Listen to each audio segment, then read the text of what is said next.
Salut, j'espère que ta vie est badass, puis que la fucking place! Je suis Stefou Scarecrow et en fait, je reviens d'une activité plutôt plaisante.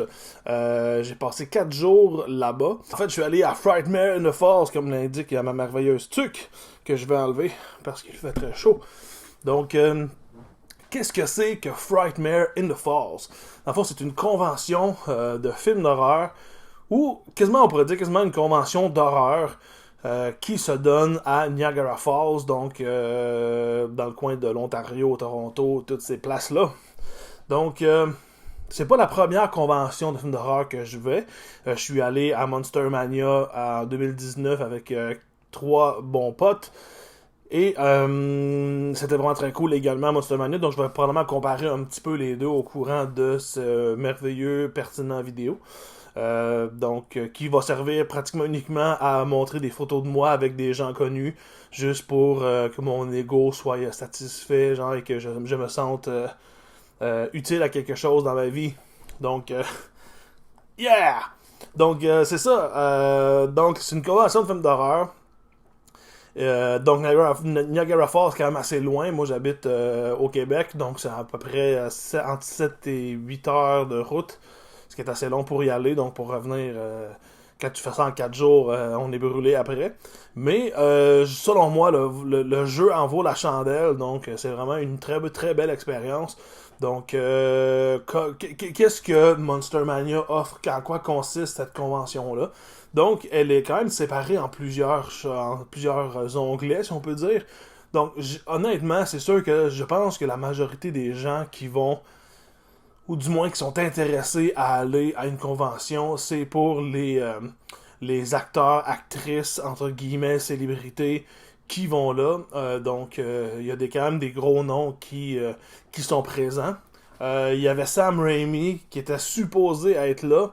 Et malheureusement, il a dû canceller. Donc, il y avait également Tony Todd qui fait Candyman, qui aurait dû être là, mais qui n'a pas pu se présenter non plus. Mais de ceux qui étaient là, dans le fond, de ceux aussi que j'ai pu rencontrer moi-même, il y avait Ted Raimi. Donc, Ted Raimi, connu pour tant de choses, particulièrement les Evil Dead, pour le jeu vidéo de Quarry que je lui ai fait signer d'ailleurs. Des caméos dans Darkman, dans Hard Target avec Jean-Claude Van Damme. Dans le film Horror in the Attic aussi, que j'ai beaucoup aimé son rôle là-dedans. Donc, un visage assez connu dans le milieu de l'horreur. J'ai pu rencontrer Danielle Harris ainsi que Scout Taylor Compton. Donc, 2 Scream Queens qui ont été majoritairement connus à cause de Halloween, mais qui ont fait quand même énormément de films d'horreur par après. Il y avait également Alex Vincent ainsi que Christine Elise qui ont tous deux joué dans la franchise de jeu d'enfant, donc Chucky. Alex faisait le jeune Andy dans le Chucky 1 et 2 et il est revenu dans la série télé. Puis Christine Elise faisait l'espèce de demi-sœur que Andy avait dans le deuxième film et elle revient également pour la série. Je pense qu'on la voyait dans Chucky 6, si je me trompe pas aussi. Un peu vers la fin. Elle a aussi joué dans Body Snatchers, qui était vraiment un excellent film également. Donc, on avait aussi Eli Roth, qui est le réalisateur de Fièvre Noire, L'Auberge. Récemment, a fait Thanksgiving, donc l'Action de grâce. Réalisateur très très connu, qui est bien apprécié en général. J'ai pas tout aimé sa filmographie, mais j'aime beaucoup ce gars-là. Je trouve qu'il a une passion de l'horreur qui est assez incroyable. Donc j'ai pu le rencontrer également. J'ai pu rencontrer Monsieur Tom Savini, qui est une légende dans le milieu de l'horreur. C'est comme un des plus grands spécialistes des effets spéciaux gore ever. Donc une très grande pointure. Un homme assez réservé qui ne parle pas beaucoup, mais qui est vraiment badass. Donc, on a aussi Greg Nicotero qui était là, qui est également faiseur d'effets spéciaux, qui est en fait le protégé de Tom Savini. Donc, Greg est majoritairement connu aux yeux du grand public pour les effets et les maquillages de Walking Dead. Donc, quand même une assez grosse pointure, mais il fait des films depuis tant d'années. Bon, ainsi que Tom Savini, c'est des légendes. Donc, faites juste googler leur nom, vous allez voir le nombre de qualité de films qu'ils ont produits, qu'ils ont participé, qu'ils ont travaillé dessus. Donc, j'ai pu rencontrer également Grant Kramer et Susan Snyder qui ont joué dans Killer Clowns from Outer Space, dont les clowns tueurs de l'espace, un excellent film de comédie horreur sci-fi. Si vous n'avez pas vu ça, écoutez-les, ça vaut la peine. Éventuellement, je vais peut-être parler de faire des épisodes sur ces films-là également. Qui sait? Si ça vous intéresse, dites-moi ça dans les commentaires. J'ai pu avoir une photo aussi avec Shawnee Smith ainsi que Costas Mandylor qui ont joué dans la franchise Décadence. Donc assez badass. Puis j'ai pu rencontrer, pour finir, les gens qui ont joué, du moins une couple d'acteurs qui ont participé à Vendredi 13, partie 3. Donc en fait, c'est pas vrai. Il y a eux autres que j'ai rencontrés qui étaient tous très très très cool. Mais j'ai rencontré également CJ Graham qui a fait Jason Voorhees dans le Vendredi 13 partie 6. Ainsi que Warrington Gillette qui a fait Jason dans Vendredi 13 partie 2. Donc il y a quand même pas mal de gens. Il y avait des gens que j'ai pas rencontrés également. Donc je sais qu'il y avait Lars Frederiksen, je pense, qui était comme le guitariste chanteur de Rancid, il était là. Je ne l'ai pas rencontré. On n'a pas rencontré nécessairement tout le monde. Des fois, le temps est quelque chose. Mais un truc que je peux dire que j'ai particulièrement apprécié de cette convention-là de Frightmare, c'est que, étant donné que c'est un petit peu plus petit que Monster Mania était, il y avait moins de monde qui se garochait, on dirait, pour les autographes. Il y avait tout le temps du monde.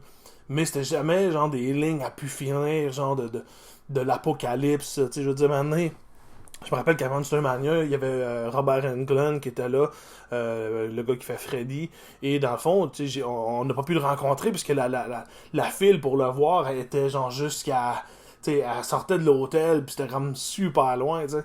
Tandis que à Frightmare, même malgré qu'il y avait des gros noms, on s'entend que c'est sûr que Eli Roth, c'est peut-être pas un aussi gros nom que Robert Englund dans un certain sens, mais il reste que il y avait quand même des très gros noms. Puis on a eu le temps vraiment de discuter avec chacun d'entre eux. C'est sûr, comme je dis, mettons comme Tom Savini était quelqu'un de beaucoup plus réservé. Alex Vincent aussi, c'est quelqu'un du moins. Quand moi j'étais avec lui, il avait l'air assez gêné, il parlait pas beaucoup. Mais on avait tout le temps, on était pas pressé. Oui, il y avait des gens un peu qui attendaient, mais c'était pas vite, on signe pour prendre la photo et on s'en va. T'sais.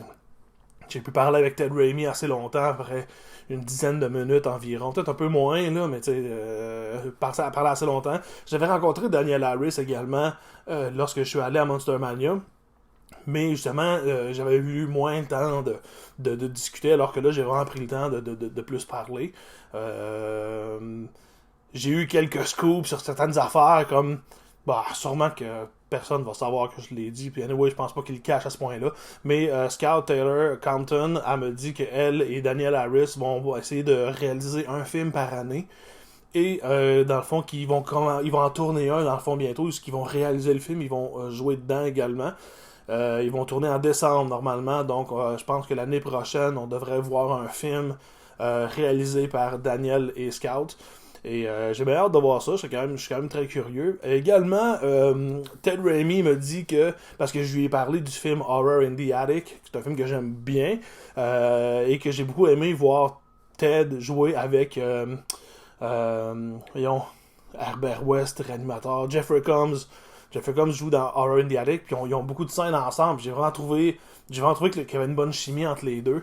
Donc, Ted me dit que c'était pas sûr, mais il dit qu'il y a un projet peut-être de jeu vidéo qui se tramerait et qui, dans le fond, le ferait jouer avec Jeffrey Combs. Donc, j'espère que ça serait un truc un peu comme The Quarry, qui est un jeu vidéo de loup-garou signé par Ted Raimi.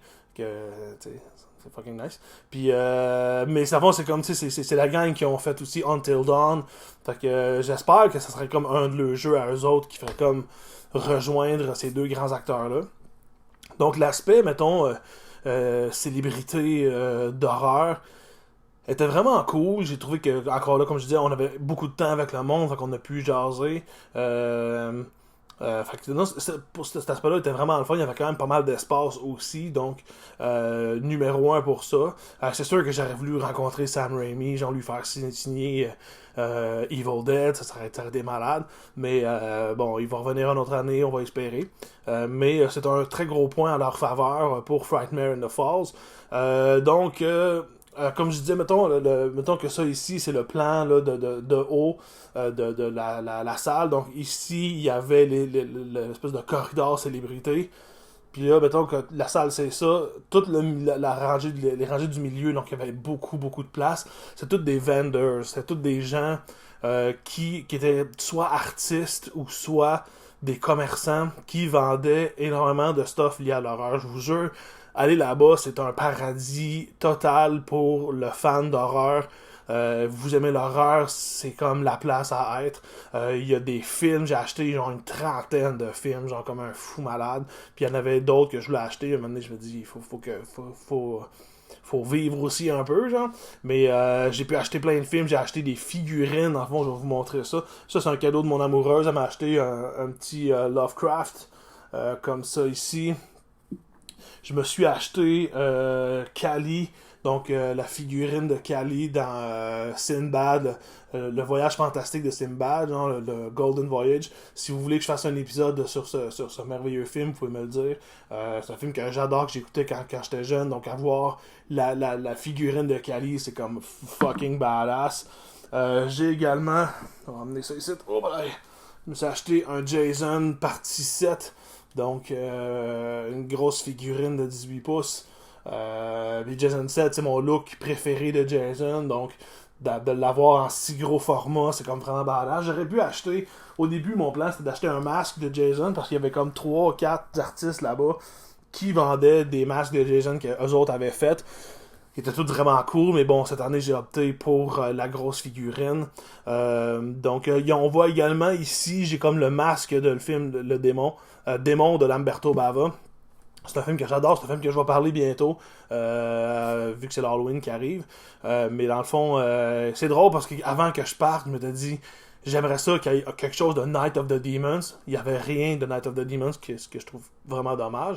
Mais je voulais acheter un masque de Demons, puis je m'étais dit, il faut que j'en trouve un, ça serait vraiment badass, parce que j'adore ce film-là. J'ai trouvé le masque de Demon, donc il y en avait un, puis c'est moi qui l'ai, genre, fait que je suis vraiment, vraiment content. Le gars, il a vraiment fait une espèce de bel job. Le pied, dans le fond, là, qui tient le masque, c'est une bobine de film. Tu sais, je veux dire, c'est fucking badass. Ça l'allume aussi, mais là, je l'ai pas fait allumer, parce que vu que c'est le jour, on voit pratiquement rien.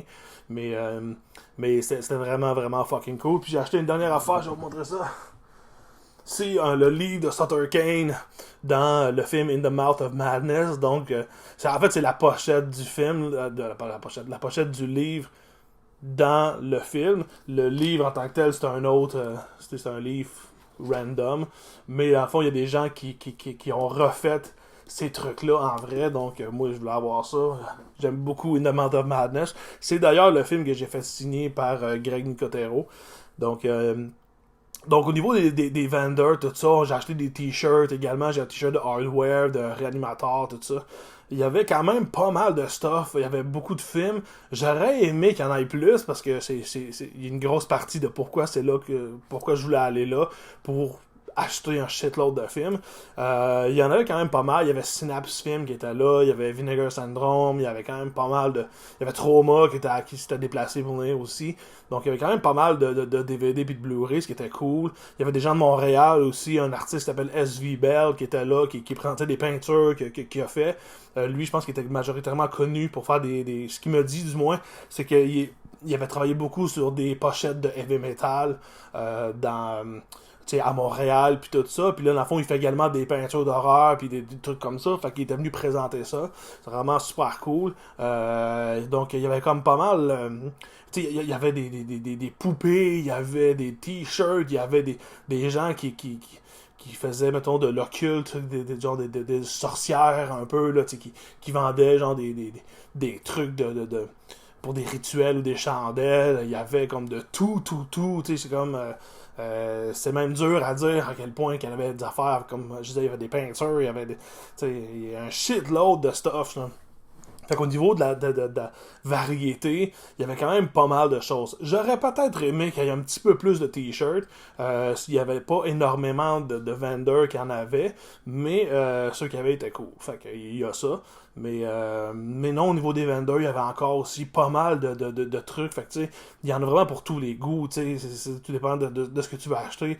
T'aimes l'horreur, tu t'en vas là, t'en trouves pour vraiment tous les goûts. Ça vaut la peine. Donc, aussi pour les vendors, je trouve qu'ils ont fait une très très belle job. Donc, qu'est-ce qu'il y a d'autre là-bas? Il y a aussi des attractions qui appellent. Donc, cette année, il avait fait venir la voiture de Christine, le film de John Carpenter, et basé sur le roman de Stephen King. Donc la voiture Christine était là, c'est comme de la voir en vrai, c'est vraiment juste badass là. Puis, ils ont vraiment même dans le capot le graffiti qui a été gravé sur Christine.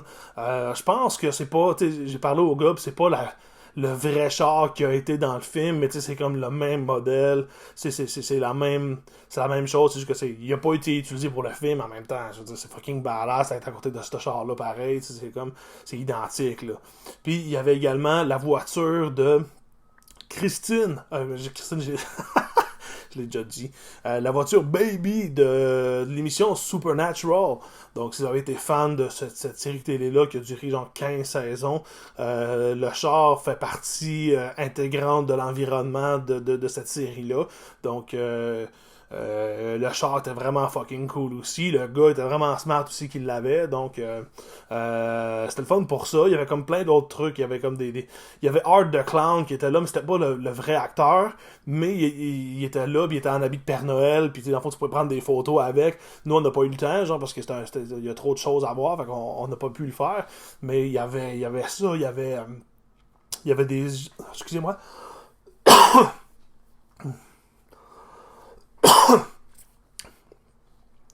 Il y avait aussi des gens qui faisaient des masques puis des grosses popettes autant de films que juste des monstres en général. Donc il y avait ça aussi, il y avait comme différents il y avait différents environnements. Donc, la photo que j'ai prise avec Scout et Daniel, c'est en face de la maison de Michael Myers. Donc, c'est une reproduction. Mais c'était pas juste un drap, c'était comme vraiment bâti. La photo que j'ai avec Jason 6, c'est dans le Jason Kill Shack. Puis, tu sais, ils ont vraiment tout bâti ça, ils ont vraiment fait des répliques de ça, donc c'était le fun, que la photo de décadence était dans un piège de décadence également. Fait que tu sais, ils ont bâti quand même pas mal. Puis il y a d'autres trucs aussi qui étaient là que j'ai pas pris le temps de prendre des photos, mais il y avait un cimetière, il y avait une place où t'étais comme t'étais sur une table d'opération debout, puis t'avais des tripes qui tombaient, puis tu pouvais prendre en photo un peu là, tu sais. Fait que il y avait comme plein d'affaires que tu pouvais regarder et faire et prendre des photos. Donc, encore là, les attractions, c'était quand même vraiment, vraiment cool. Il y avait, comme dans tout événement d'horreur, il y avait des cosplays, donc il y avait des gens qui se déguisaient. Honnêtement, il y avait des super beaux cosplays. Je me rappelle qu'à Monster Mania, j'avais vraiment pris le temps de me prendre en photo avec tout ce monde-là. Cette année, à Frightmare, j'ai pas pris le temps. C'est quelque chose que j'aurais dû faire parce qu'il y avait vraiment des costumes. Genre, il y avait des gens qui étaient déguisés en le couple dans Beetlejuice, là, dans le premier film. Maintenant, on voit le héros qui s'allonge la face puis se met des yeux au bout des doigts, puis la Gina Davis qui s'allonge la gueule puis elle a des yeux dans la bouche, puis tu sais, il y avait des gens qui étaient costumés comme ça, puis le costume était vraiment pareil, c'était vraiment débile à quel point il était bien fait. Puis je me suis dit, on va les revoir anyway, j'ai pas le temps là, mais je vais les revoir, puis je les ai jamais revus. Mais dans le fond, il y avait des costumes qui étaient vraiment, vraiment cinglés. Fait que ça aussi, c'était comme vraiment, vraiment débile. Il y avait aussi, comme tout bon événement, il y avait des Q&A panels, donc des moments à louer, mettons, comme à Tom Savini puis Greg Nicotero, ils étaient ensemble à un endroit précis, dans une autre pièce, puis dans le fond, il parlait un peu de leur travail, mais en même temps, c'est comme ils répondaient aux questions des fans, puis dans le fond, t'avais ça avec les membres de Friday the 13th. Dans le fond, j'ai parlé de Eli Roth qui était là, mais dans le fond, il y avait beaucoup d'acteurs du film À l'Action de grâce étaient là. Dans le fond, il y avait quand même pas mal de jeunes ados qui étaient comme les gens principaux du film. Étaient là, donc ils ont pu parler du film également, tout ça, fait que de leur expérience, même chose pour les Killer Clowns from Outer Space, donc il y avait, comme je disais, il y avait Grant Cramer qui était là, puis Susan Snyder, mais il y avait également 2 personnes qui faisaient les clowns, que j'ai pu rencontrer avec mon amoureuse pour cette merveilleuse photo de couple. Fait que Frightmare était vraiment une activité complète. Il y avait vraiment de tout pour tous les goûts. Autant pour les gens qui commencent un peu en horreur, autant les gros fans finis. Genre, t'avais vraiment de tout. Et ça, en tout cas, l'ambiance est malade. Les gens sont fun. Tu parles, le monde, t'as le point de l'horreur en commun, puis c'est comme... Il n'y a pas de monde qui s'engueule, c'est juste tout le monde est smart, tout le monde est cool, tout le monde a le goût d'être là. Fait que ça a été une super belle expérience, vraiment, vraiment le fun. Je conseille vraiment aux gens d'y aller. Donc, si vous êtes au Québec ou en Ontario, Canada, si vous avez la chance d'aller à Frightmare in the Falls, c'est quelque chose que je conseille vraiment. Ça a été une super belle expérience. Le staff nous ont vraiment aidés. On a eu des problèmes à un moment donné avec Killer Clowns from Outer Space. Dans le fond, la photo de couple qu'on a pris, on était supposé de la prendre le vendredi soir, mais là, finalement, les costumes n'étaient pas arrivés. Fait que là, c'était comme, qu'est-ce qu'on fait? Puis finalement, ils ont vraiment tout fait. Ils se sont pliés en 4 pour nous arranger des photos pour le lendemain. Puis, tu sais, je veux dire, ils ont été là, merveilleux. Donc, le staff était comme vraiment, vraiment sweet. Si mettons que je peux faire mon négative Nancy puis dire quelque chose que je pourrais dire avoir moins aimé un peu, c'est le fait que le samedi j'ai trouvé, tu sais, dans le fond, l'horaire le vendredi c'était de 3h à 8h, le dimanche c'était ouvert de 10h à 6h, puis honnêtement je trouve que c'est pas assez long. C'est vraiment vraiment pas assez long. C'est sûr que le dimanche il était ouvert également, mais bon, tu sais, il fallait qu'on revienne, dans le fond, c'est quand même, comme je dis, c'est quand même 8 heures de route, fait que, on peut pas tout faire, puis tu sais, c'est comme, le lundi, mon amoureuse travaillait, fait que, tu sais, on pouvait pas rester tout le temps, fait que j'aurais aimé ça que, à la limite, que le samedi, ça commence à 9h, puis que ça finisse, mettons, vers 8h. Je trouve que ça aurait été un bon range. Je comprends, mettons, pour les célébrités, tu sais, qui veulent, tu sais, que c'est quand même beaucoup d'heures à rester là puis à attendre, tu sais, que le monde leur parle pis tout ça, mais je veux dire, à la limite, tu roules les vendors à 9h, puis les célébrités arrivent à 10, c'est pas grave ça, c'est comme... Parce que j'ai pas eu le temps de tout faire ce que je voulais, je veux dire, il y avait comme je disais, il y a énormément de trucs, il y a énormément d'affaires à voir, puis tu sais, comme je dis, tous les vendors, tu sais, il y avait des trucs partout. Mettons, quand tu t'arrivais à un commerce, ben, tu sais, t'avais pas comme juste 5-6 affaires, là, c'était full, c'était plein, puis tu sais, je veux dire, ils utilisent l'espace au plus de leur capacité pour tout mettre ce qu'ils veulent vendre. Fait que tu sais, t'as un shitload de stuff à regarder, mais c'est que t'as un shitload de vendors à regarder. Fait que tu sais, c'est comme, des fois, tu sais, comme au début, le vendredi soir, j'étais arrivé, puis j'essayais de passer rapidement pour un peu voir, gager un peu de tout ce qu'il y avait, puis il y avait vraiment plein de trucs qui m'intéressaient, mais tu sais, entre tous les événements qui offre, puis tu sais, à un moment donné, faut que tu manges, tu sais, faut que tu t'arrêtes, faut que tu sortes de l'événement pour aller manger, pour faire de quoi, ben tu sais, comme, tu sais, t'as pas le temps de tout regarder, puis justement, quand je suis parti samedi, j'étais comme, c'était super cool, super le fun, mais j'aurais aimé qu'ils ferment plus tard, parce qu'il y a comme des places que je m'étais dit que j'allais plus regarder tu sais, de fond en comble, tu sais, que j'ai regardé un peu vite, puis je suis comme, ok, ouais, ça c'est cool, cette affaire-là, mais, peut-être, on va voir, puis je vais aller voir ceux que je veux absolument voir, ne pas manquer, tu sais, comme justement, j'ai acheté plein de films de trauma, plein de films de synapse, etc., fait que, tu sais, le temps de tout regarder les films, ça prend quand même du temps, fait que c'est ça, j'ai pas eu le temps de tout voir ce que je voulais, mais en même temps, c'est une question de sélection aussi à un moment donné, fait que, tu sais, je sais pas le point le plus négatif du monde, mais avoir eu un peu plus de temps, j'aurais aimé ça. Genre.